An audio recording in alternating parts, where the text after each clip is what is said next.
সুবহানাকা লা ইলমা লানা ইল্লা মা 'আল্লামতানা ইন্নাকা আনতাল আলিমুল হাকীম।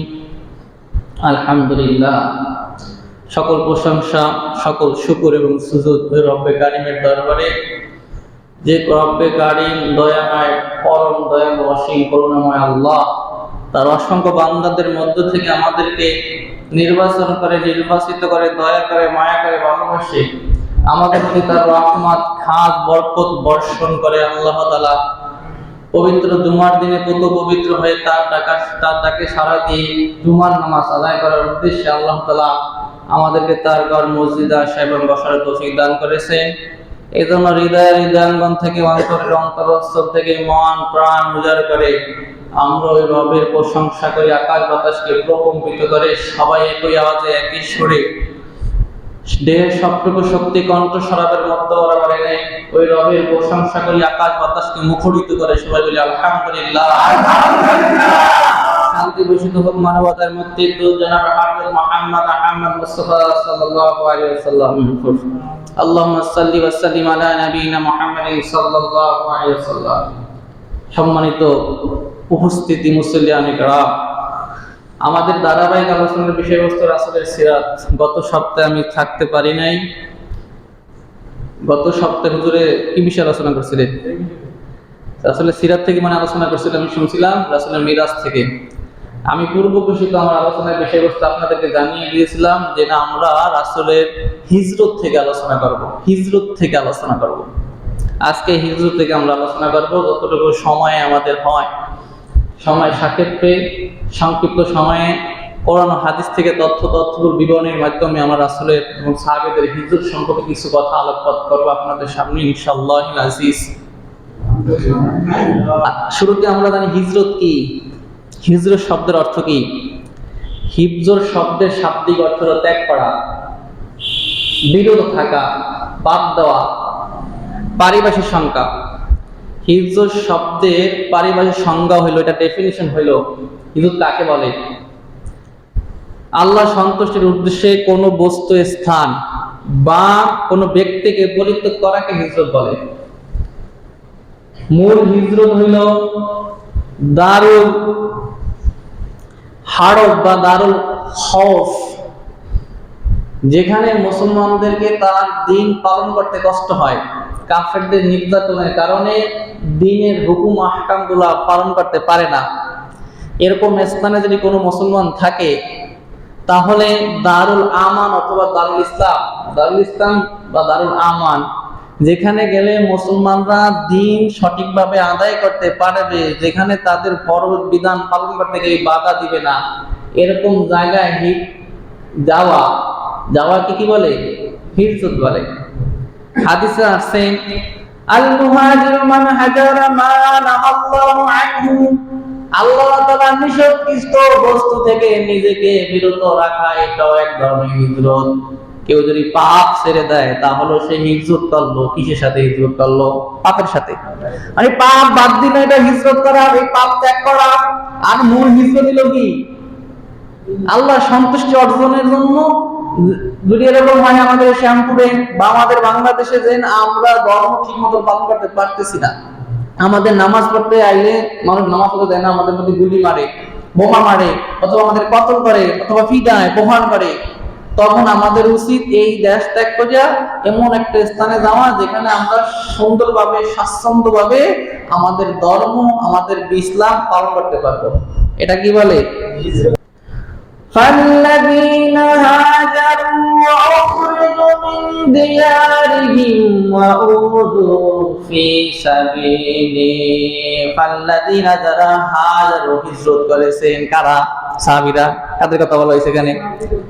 সাহাবায়ে কেরাম যারা হিজরত করেছে, ফাল্লাযিনা হাজারু, যারা হিজরত করেছে, ওয়া উখরিজু মিন দিয়ারিহিম, তাদের বাড়িঘর ছাইরা তারা বের হয়ে গেছে। তারা বাড়িঘর ছাইরা তারা সেখান থেকে বের হয়ে গেছে, হিজরত করছে। যারা হিজরত করছে, যাদের বাড়িঘর থেকে তারা বের হয়ে গেছে, আল্লাহ তাআলা বলতেছে মিন দিয়ারিহিম, বাড়িঘর থেকে তারা বের হয়ে গেছে, ওয়া উযু ফি সাবিলি, আল্লাহর রাস্তায় তারা অনেক কষ্ট স্বীকার করছে। এই মদিনায় তাদের প্রতি এরকম অবস্থা হয়েছে, তারা ধর্ম পালন করতে পারে না, ইসলাম পালন করতে পারে না, একের পর এক নির্যাতনের স্টিম রোলার তাদের উপর দিয়ে চলতেছে। মক্কায় থাকার মতো পরিবেশ নাই। রাসূল সাল্লাল্লাহু আলাইহি ওয়াসাল্লামের আদেশে পরামর্শে তারা মক্কা থেকে হিজরত করতে, আবিসিনিয়া বর্তমান হিজরত করতে। সর্ব চূড়ান্ত হিজরত হয়েছে মক্কা থেকে মদিনায়। আল্লাহ বলে যারা এই দিনের পথে কষ্ট করছে, আল্লাহর পথে কষ্ট করছে, ওয়াকাতালু, যারা লড়াই করছে আল্লাহর পথে, ওয়াকুতিলু, যারা শহীদ হয়েছে, মারা গেছে আল্লাহর পথে, লাউকাফিরান্না আনহুম সাইয়্যাতিহিম, যারা এই কষ্ট করছে, নিজের বাড়ি ঘর ধন সম্পদ সবকিছু ফেলে আল্লাহর নির্দেশ ক্রমে, রাসূলের আদেশ ক্রমে, রাসূলের পরামর্শে যারা হিজরত করছে তাদের সকল গুনাহ আল্লাহ তাআলা মাফ করে দেয়। وأعوذ الله بزنا وأدخلنهم جنات تجري من تحتها الأنهار, আল্লাহ তাআলা তাদেরকে এমন জান্নাতে প্রবেশ করাইবে যে জান্নাতের তলদেশে নহরসমূহ প্রবাহিত হয়। রব্বুল আলামিন বলতেছেন সাওয়াবান মিন ইনদিল্লাহ,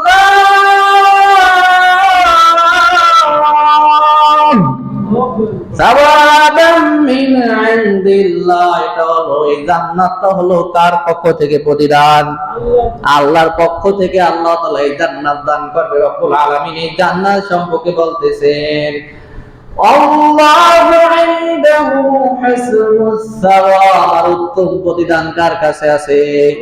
জোরে বলেন কার কাছে আছে? জান্নাতের মালিক কে? আমাদের মালিক কে? জমিনের মালিক কে? সকল কিছুর স্রষ্টা কে?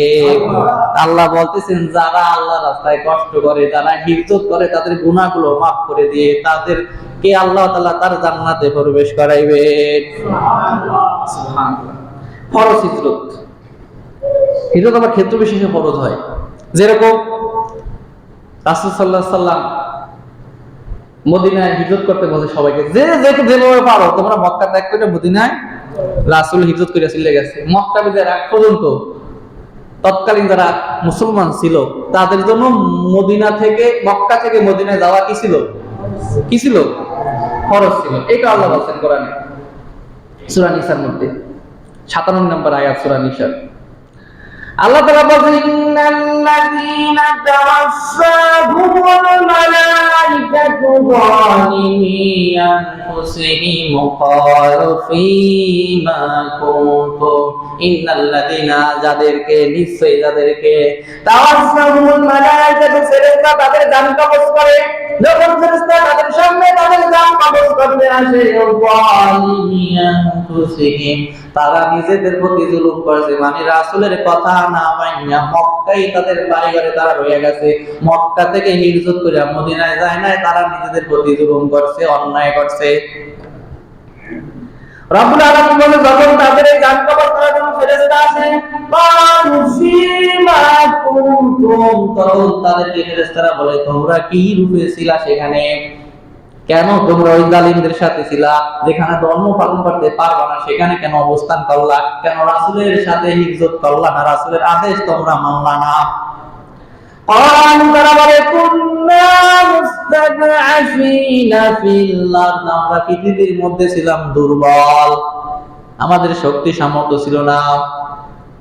তখন ফেরেশতারা বলেন ক্বালু আলাম তাকুন আরদুল্লাহি ওয়াসিআন ফাতুহাজিরু ফিহা,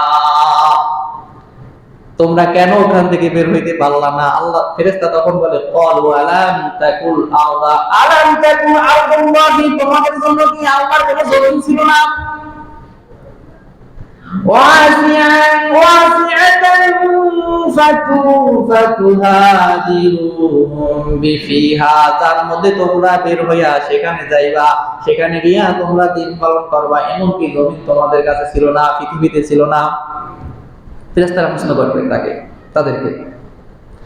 আল্লাহ বলেন লাইকা মাওয়াহুম জাহান্নাম। এই যারা সামর্থ্য থাকা সত্ত্বেও হিজরত করলো না, তাদের থাকার জায়গা হলো জাহান্নাম।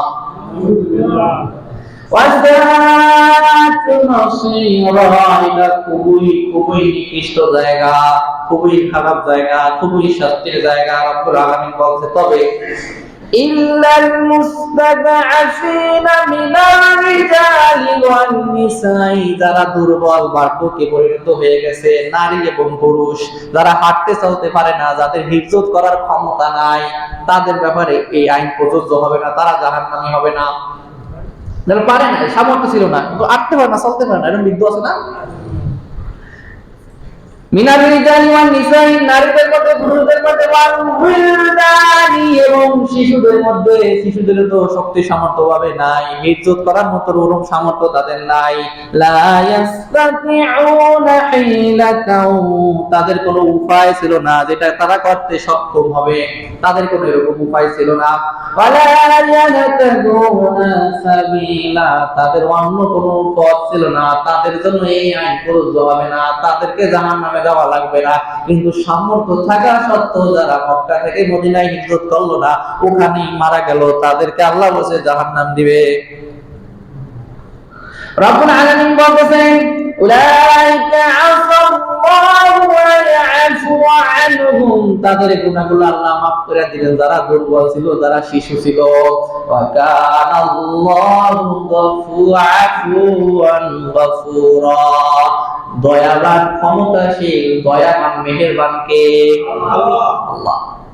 আল্লাহ বলেন, ওয়া মান ইউহাজির ফি সাবিলিল্লাহি ইয়াজিদ ফিল আরদি মুরাগামান কাসীরা, যারা আল্লাহর রাস্তায় হিজরত করে।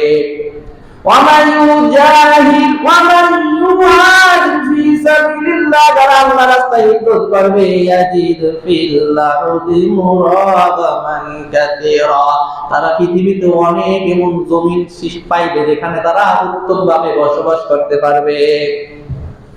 এখানে যদি ইসলাম পালন করতে না পারি, এরকম পৃথিবীতে আল্লাহ অনেক জায়গা আছে যেখানে আমরা খুব ভালোভাবে ইসলাম প্রচার করতে পারবো, আছে না? তখনও ছিল।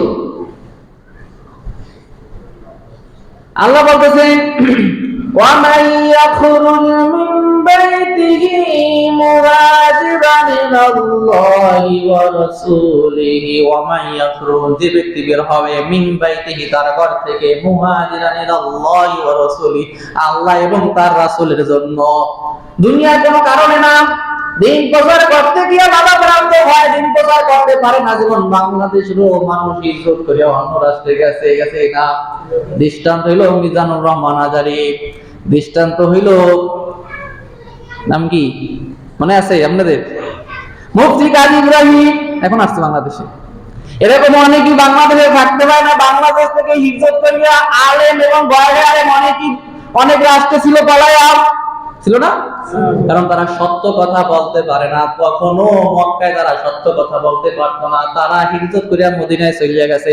এখনো যারা বাংলাদেশে সত্য কথা, পূর্বে যারা বাংলাদেশে সত্য কথা বলতে পারে না, তারাও বাংলাদেশ ছাড়িয়া পৃথিবীর বিভিন্ন অঞ্চলে তারা গিয়ে বসবাস করছে। এখন সুযোগ হয়েছে, আবার ফিরে আসতেছে, মিলছে। এভাবে যুগে যুগে হিজরতটা চলতেই থাকবে, এরকম হিজরত চলতেই থাকবে, না হলে সাইডের মতো অবস্থা হইতো, জেলে বন্দি করে রাখতো মিজানুর আজারের, মুফতি কাজী ইব্রাহিমের।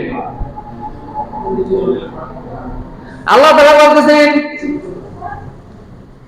কেউ যদি হিজরত করেন আল্লাহ এবং তার রাসূলের জন্য, আল্লাহ বলতে যদি সে মারা যায়, সুম্মা ইউদরিকুহুল মাউতু ফাকাদ আজরুহু আলাল্লাহ, তাহলে তার প্রতিদানটা কার কাছে?